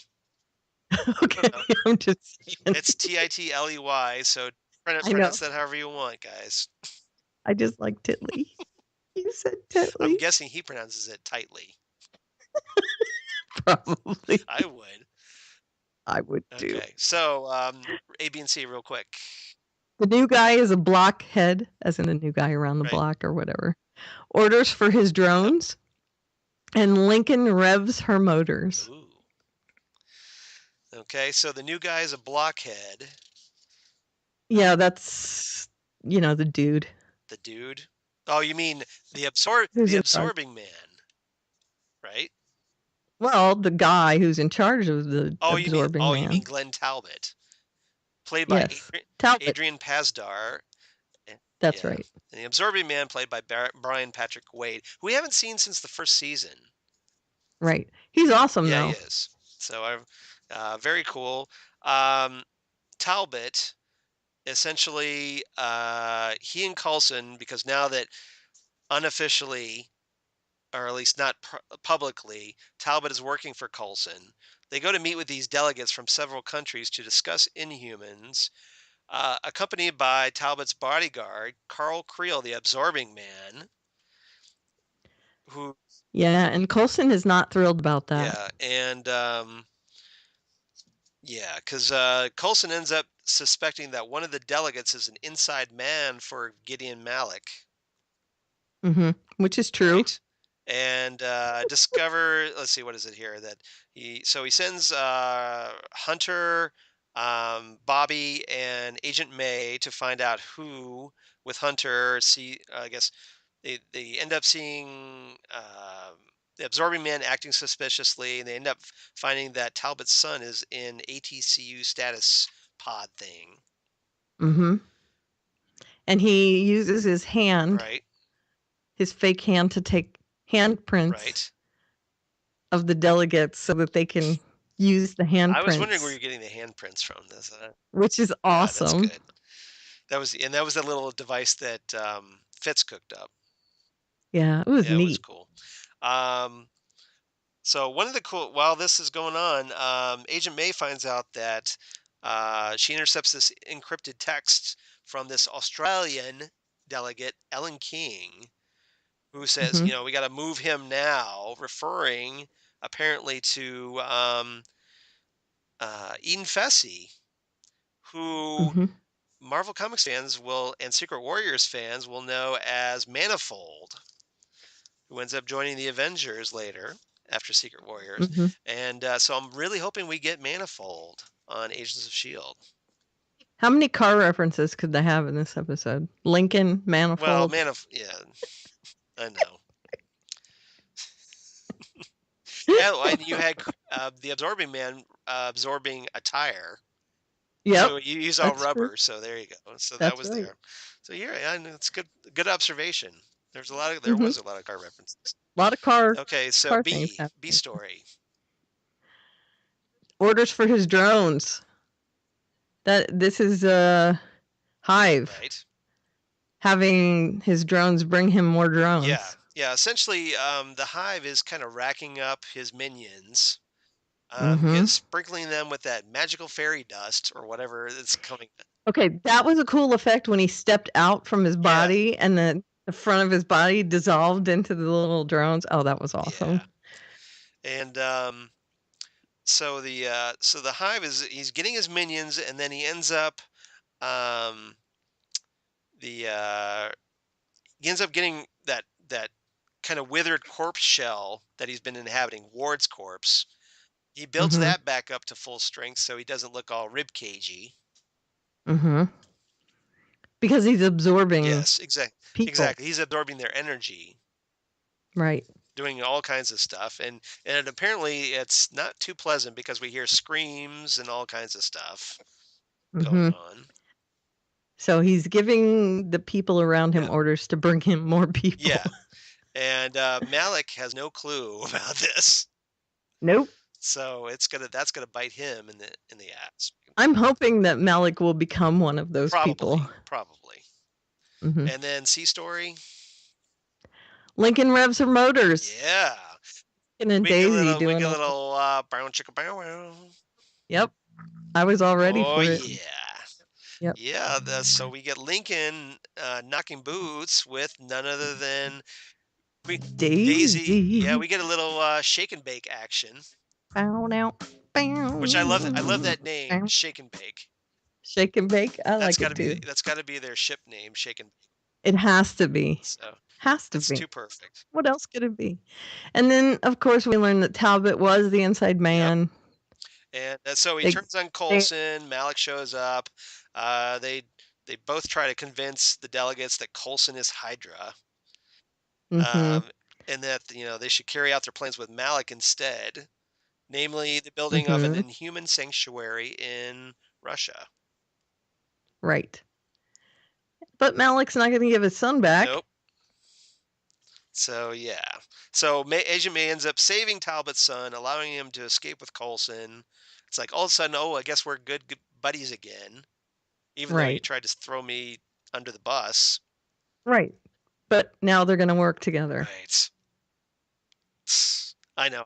Doesn't I gotta make think sense. Coulson, if Coulson is smart, he will kick Talbot to the curb as fast as possible. I would assume so, but this lowered my grade. Yeah. The ending of the episode. When I saw Shake and Bake happen, which is an awesome name, I was kind of up on the episode, and then I lowered it because of the whole Talbot being forgiven thing. So what's your grade for this episode? 7.5 handprints. Yeah, I liked this episode. It had some potential, had some cool moments with the Absorbing Man stuff, but ultimately it was a little flat. I give it 8 out of 10 Daisy Johnson blood samples. Yeah, this has been a good season for it, and I think this is a flat episode. I get that they're setting stuff up, but unfortunately, you can set stuff up and still make a good episode. And still make it entertaining. Yeah. All right. I agree. Okay, Daredevil. Okay, Daredevil. Season 2. Let's do it. I'm waiting for this. We might as well combine both of these. Sure. So the season premiere episode, Bang, written by Douglas Petrie and Marco Ramirez, directed by Phil Abraham, who also wrote and directed the second episode, Dogs to a Gunfight. So, this first episode, we're back, New York City. It's hot summer in the city. Hot summer in the city. Getting down. All right. Blah blah blah. Yeah, getting all the. Yeah, I whatever. don't know any Yeah, I don't words, remember so that. that's Just remember the opening to Die Hard with a Vengeance when that's right. plays. Right. Yeah, so you get the idea. It's hot. It's a good It's a heat song, though. wave in New York City, so tensions are high. And then who comes to town but the Punisher? That's right. So what's our A, B, and C for So these? good. For the first Yeah, one yeah. or This both of well, them? both of them since we're kind of combining. Okay. Here's the first Okay. one. Tasmanian Yeah. Assassin, Hanging with the Grotto, Hanging with the Grotto. yeah, and Going for Broke Right. because They're broke. they're Yeah. broke. Yeah. The second one is Let's Make a Deal. It's a It's a drop. drop. Do your famous Admiral And Akbar impression. that's right. And then he knows a guy about his Right. I suit. know a guy. Yeah. Yeah, I know He a knows a guy. guy. He does. And He he knows knows the a suit guy guy. from season 1. That's right. I would love to have a suit guy. Yeah, and you would think most superheroes would have costume guys. A suit Yeah, guy. suits guy. Right. I mean, granted, Bruce has Alfred, Mm-hmm. and I'm sure the Avengers they have Jarvis. They have right, they have Jarvis. Jarvis in the comics. Not so much anymore But yeah. because now he's kind of the Vision, Well, right? Does he exist still? he's in the comics. He's Edwin Jarvis, but like on Agents of S.H.I.E.L.D. only in the modern setting. But Yeah. the Vision in the movies being Jarvis, that's just an AI. Yeah. Okay. It All was right. so it was probably named after Edwin Jarvis on Agent Carter. I would think Yeah. so. I mean, I know that, but I just wondered if the actual like AI Jarvis still existed in some form Tasmanian Assassin. Yeah, he was crazy, right? It's just that it was kind of like this whirlwind. I was trying to figure out. Okay, so yeah. He was. Well, they thought it was like more than one guy, and it was really yeah. just So we start Punisher. the episode. This Irish mob family gets hit. Basically it turns into a bloodbath. Like they're all like, "Oh yeah, Fisk is gone. This is now our time to bring like the Irish mob back into power." And then all of a sudden they get mowed down. I couldn't figure out where it was going, and then So they get blam. Only one guy survives. This guy named Grotto. So Grotto ends up going to Josie's bar and meets up. Well, I guess it's more the B story, isn't it? Hanging with a Grotto. It's okay. Just go through the episode. So Grotto ends up going to Josie's bar. Karen, Matt, and Foggy are shooting pool, and Grotto's there. He's like staring at them, and Matt kind of overhears the tapping of a gun. So like Matt goes to confront him, saying, "Hey, look, this is a nice place. You probably don't want to do that elsewhere if you know what's good for you." And then Grotto ends up saying that he's looking for Nelson and Murdoch because apparently he wants placed in witness protection. He tells them that he knows what happened to the Irish family that got mowed down. He's like begging for help. Foggy says, "Okay, we'll look into it." Grotto falls out of the chair though, and we find out that he was wounded during the mystery attack. Right. So they take him to the hospital. And Karen pretends to be his girl. Yeah. Yes. In order to get into the hospital. Right. So they get him in the hospital. He doesn't really want to be there, but Karen lays down the law and she's like, "Look, I'm your best bet, Sparky. So it's either me or you're on your own." Right. So he's like, "Okay, I guess I'll stay here." Right. And there's this underlying tone also of their law firm has been going strong, except for the fact that they're taking on all these hard luck cases. Yeah, people pay them. And they're getting paid in pastries and hot dogs and bananas. I think that was a reference to the Daredevil movie. Because they kind of did that with Nelson and Murdoch in the movie. Well, that would definitely be something that they would do, though. And they band together. Karen does lay it out and say, "Well, we're broke," and they band together and they say, "We'll find a way." And she says, "Yep, we're together. We'll find a way." And they're all on the same page, which is good. So I like that very much. That was very cool. Mhm. But the big show, the big money for this episode, the money scenes, are when John Bernthal, who played Shane on The Walking Dead, turns up. Shane. Shane. Shane. When he Carl. Carl, Shane, stay away from Shane, Carl. But when Bernthal shows up as the Punisher, he shows up. He's been kind of teased, and then he starts walking into this hospital. He basically storms through that hospital, which I'm guessing is where your Tasmanian assassin comes from. Both scenes, actually. So like he's going through the hospital hallways. Karen kind of hears some commotion going on outside as the Punisher comes in, and she goes to Grotto, tries to get him out. So they hurry down the stairs. The Punisher sees them. He starts shooting at them. They happen to make it outside of Karen's car, which of course happened to belong to Ben Urich, but then he died. Right. So she apparently kept his car. Might as well. And then they speed off. But the Punisher quickly heads up to the roof.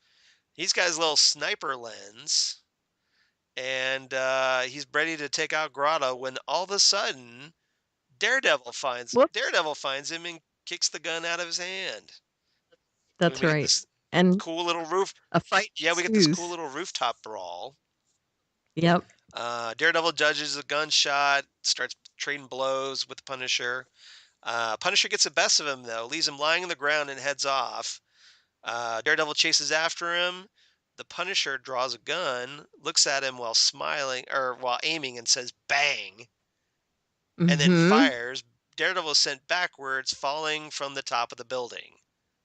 That's our cliffhanger for episode 1, which is a hell of a way. Yeah, exactly. But you got to admit, that was a great way to start off the season. It was an amazing way to start off the season. It was fantastic. And I'm not even talking about that. Earlier we saw this cool little sequence where Turk returns. You know, the informant Turk, the squealer, the rat. Ends up trying to sell some guns to some criminals. Daredevil shows up, kicks their asses, smashes Turk's hands. He's trying to find out where the weapons are coming from. Turk's like warning Daredevil, well, since you took out the Kingpin, everybody's trying to get a piece of what's left. And he's like, you can let me go, right? Help a brother out. And then, so what happens? Daredevil takes the Turk's car keys, throws them in the East River. Sorry about your luck, pal. Yep. And then knocks him out. Yep. And there's also, is this the scene where Punisher goes to the TV shop? No, that's in the second episode. Yeah, okay. Because that one was good too. So let's go into. I'm guessing let's make a deal. The pawn shop. Are we going to give our ratings? We can do the ratings for the first one first. I gave it 9 rhubarb pies. And I gave it 9 out of 10 dead criminals hanging from meat hooks, because there's a really cool scene where, Daredevil comes across a bunch of criminals on meat hooks, and one of the guys is still alive. Barely warns Daredevil that, it wasn't an army, it was just one guy. That's right. Even though Grotto has said it's a bunch of guys. But he knows it's one guy. So that leads him to where they face off on the rooftop later. Okay. Right. So let's make a deal. And this is where Reyes is trying to make a deal with them. Right. With the 2 guys. With our heroes. With Matt and Foggy. Yeah. Right. Actually, this is like a DA investigator. Reyes. Yeah. Right. Well, Grotto wants to make the deal. He wants to go into Reyes witness is apparently protection. a real piece of Oh, I hate her so much, and that's why I put her name here. because I wanted to make Right. sure to mention her. I kept calling her horrible names to the screen. Let's see, what is the actress's name? Michelle Hurd. Yeah. Hurd. She's a great actress because I hated her so she comes up. hard. I mean, she and Foggy face off, and there's Yeah. this great scene where like she's like telling him how it is. Like, look, you you guys are out. We've got this. Foggy's just he's a little hesitant at first, but then he steps up to the plate and he starts calling the U.S. Attorney's office on her. He's ready to like report her, and then tells her like, look, I want the New York DA to vouch for us. Nelson and Murdoch are going to represent Grotto in court. Then we find out that the DA's office wants info on this guy named Edgar Brass that Grotto supplies, does things for, and they want Grotto to get him to talk, or they'll let him go and the Punisher will take him out. Right. And that's where we first get the Punisher named officially. As the Punisher, yeah. Yeah, and that's where my husband went, the Punisher's in this? And I was like, dude, do you not pay attention to anything I say? So it's a trap. It's a trap. That's right. Which is where they go to execute this plan. They go to this plan where like we follow Grotto. He's there, like supposedly he calls out. He's wired up, okay? He's nervous. Foggy ends up showing him like, hey, we got your witness protection papers. So yeah. Grotto, everything's good. You're so safe. Grotto goes out there outside. He calls Brass out, but no one answers. He sees a man near a shipping container, ends up going inside out of camera range. A cop drags him in, offers him a vest, and then it suddenly turns out that, oh, guess what? The cops are using Grotto as bait for the Punisher. And the whole thing up. So, and Foggy and Karen not happy about this. No. And then it goes sideways. Yeah, it does. This truck approaches, barges right into the area where all this is going down. And they think the Punisher's in there like idiots. Yeah, pretty much. They think the Punisher's well, guess what? It's just some dead criminal strapped to the driving wheel to keep it going. Like the Punisher would just show up in a truck. The Punisher's obviously smarter than the NYPD. Knew it was totally knew it was a trap. He's on top of this water tower somewhere. But a smoke grenade goes off at his feet, and then Daredevil drop kicks him off the tower. The two end up getting into a fight. A good fight. A really good water fight. From the tower pours down on them. Now, was this supposed to be the epic fight? It's not. It was a good fight. But it's not the epic fight.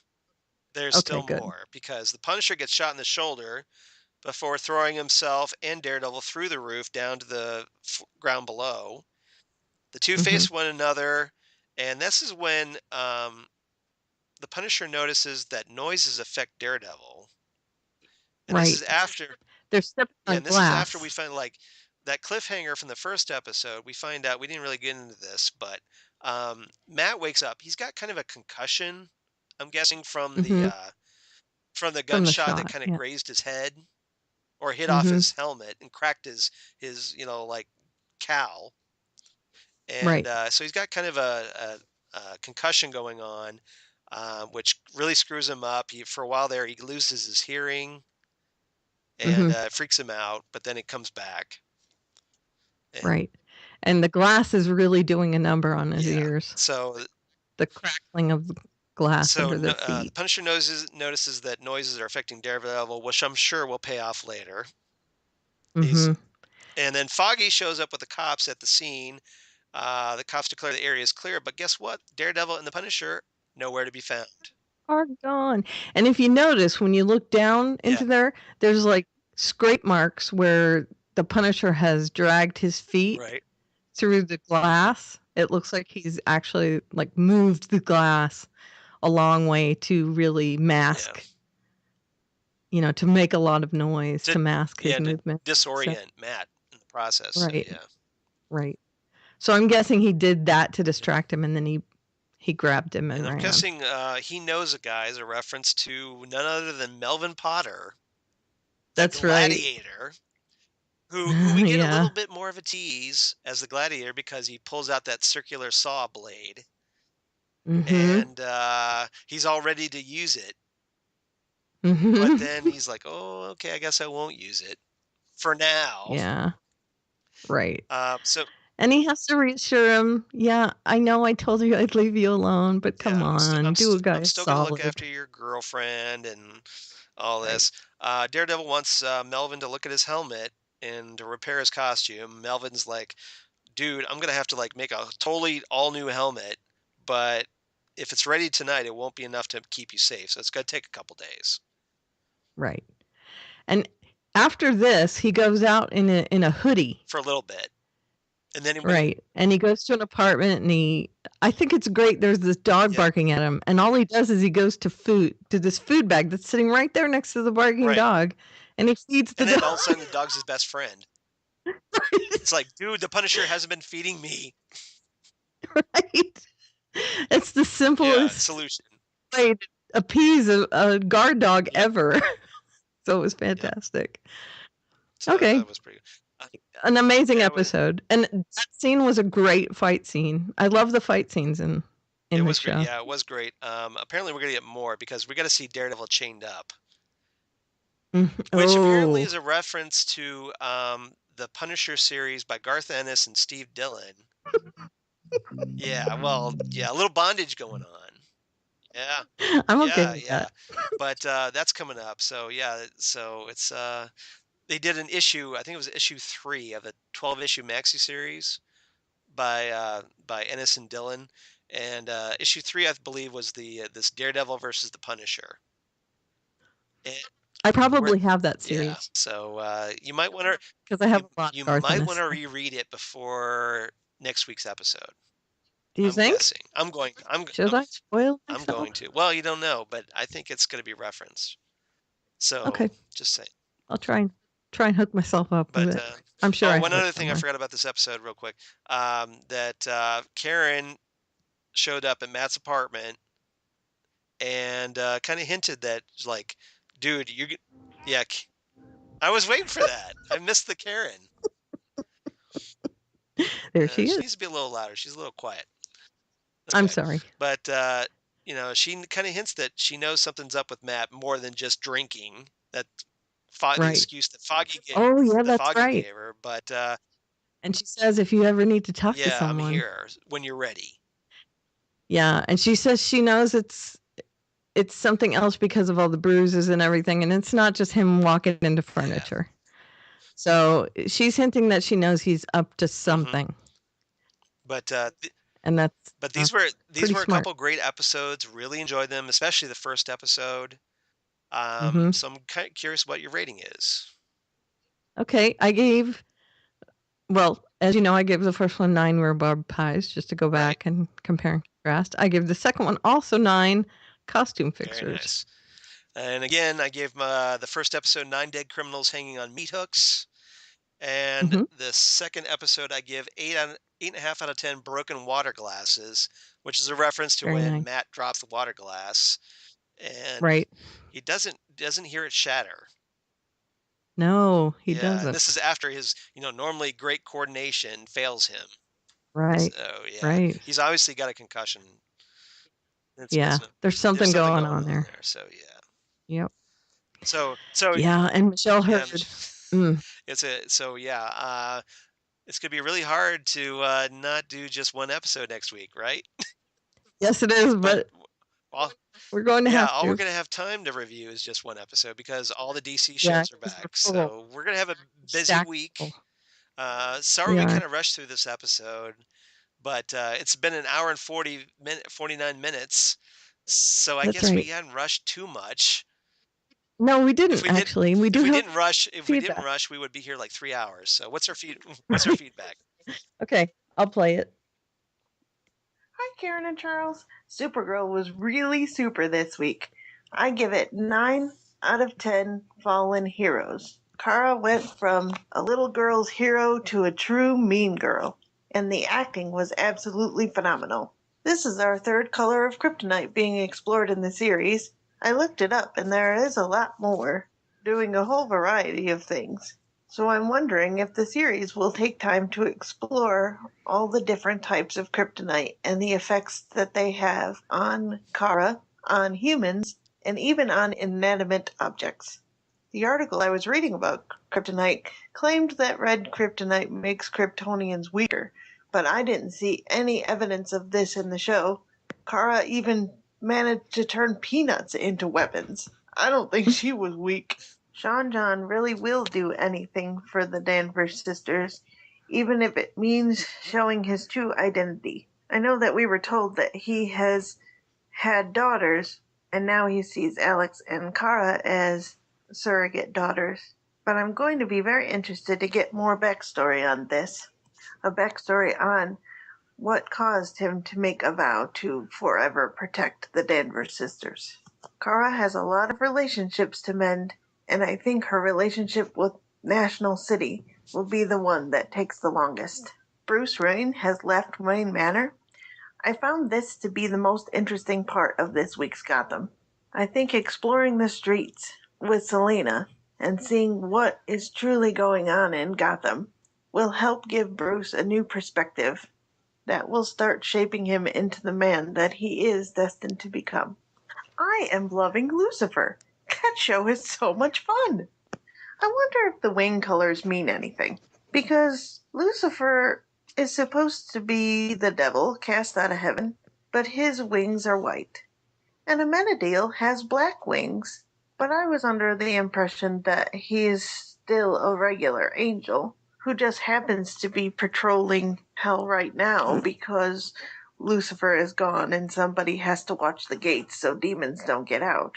He saved the cop that was in the coma and made him wake up, which at first could be perceived as a good thing, but the information that cop held was actually dangerous, and having him alive and being able to tell the secrets could be very dangerous for Dan, and by extension be dangerous for Chloe and Trixie. So I'll find it very interesting if by the end of the season Lucifer turns out to be the hero of the story, which is totally opposite of his persona as the devil, what you would perceive the devil to do, but he's forming an attachment to Chloe and Trixie, so I could see him saving the day and being a true angel. And the wing colors are more like a foreshadowing that Lucifer having the white wings means he will do the right thing and protect the innocent people, and Amenadiel having black wings might mean that he is going to do something bad.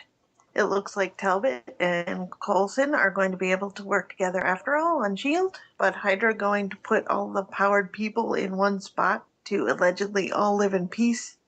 I don't know about this. I think it could be a setup for Captain America Civil War. Yep. Which I love because I'm now getting so much more out of the Marvel TV shows and the Marvel movies by having them both feed off of each other. Have a super week. You too, Justina.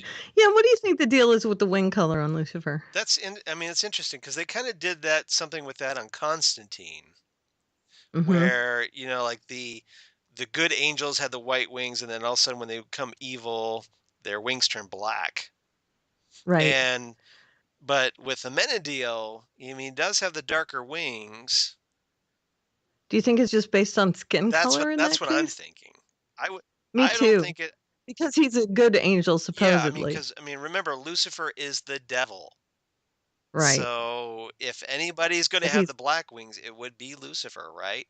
Right. But in the comics, he also has white wings. So I don't think it's related to good and evil. I think I think it might just be skin color. I do too. That's my theory, at least.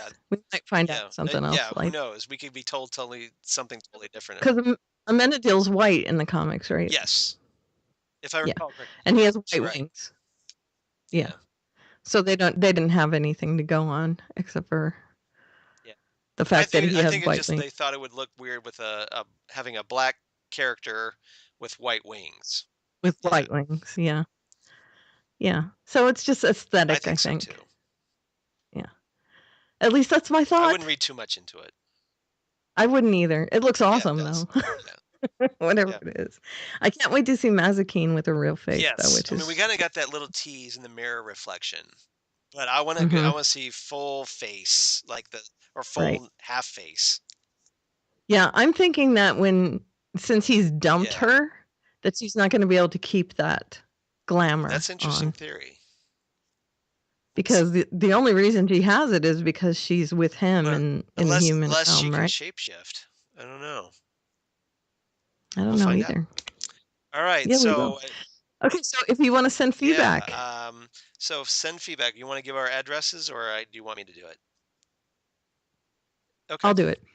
Our Twitter address is @FandomZonecast.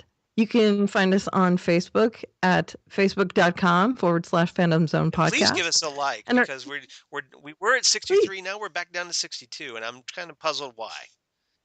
How did I have that no happen? idea. Somebody dropped us, and so like, hey, we need somebody to replace that person. Well, someone might have just deleted their Facebook Maybe. account. Okay, so our email is fandomzonecast@gmail.com. Please write us there. And I am at Oliveria on the Twitter machine. And in my link, there is a link. In my bio, there is a link to my blog, and there's a pinned blog post with all my information there, as I say that in stilted words. Okay. Like okay, that. William Shatner. Yeah, I don't know what that was. I couldn't think of the words. Staccato. I'm of course at Charles Skaggs on Twitter and Instagram, Google Plus for all you crazy kids on the Google Plus, Facebook of course, and my blog of geeky things, Damn Good Coffee and Hot, where I talk about all these comic book shows. Recently just posted some news about Clayface coming to Gotham.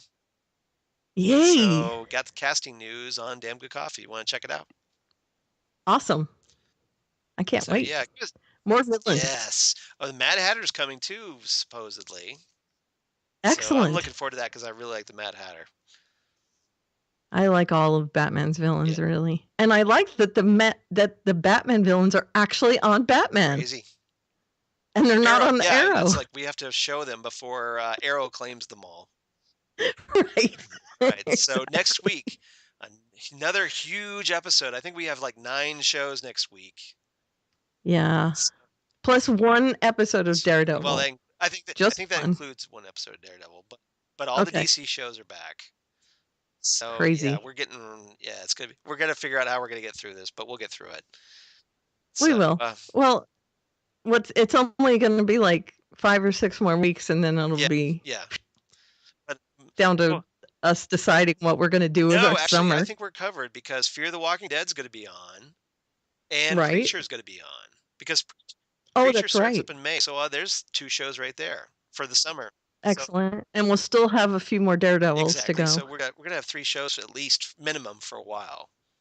So so we're cool. So yeah, we'll be here to keep you warm in the summertime.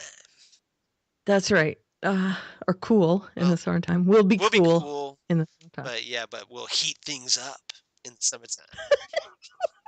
All right. So that's it for us, and we have a special outro for this week. Thanks Lucifer. to Charles. And Lucifer. Charles and Lucifer. Yep. They're not the same. Some might beg to differ on that point. No, I would not. You're totally different people. So here we go. Out with a little David Bowie for you guys. Bye, everyone. Bye.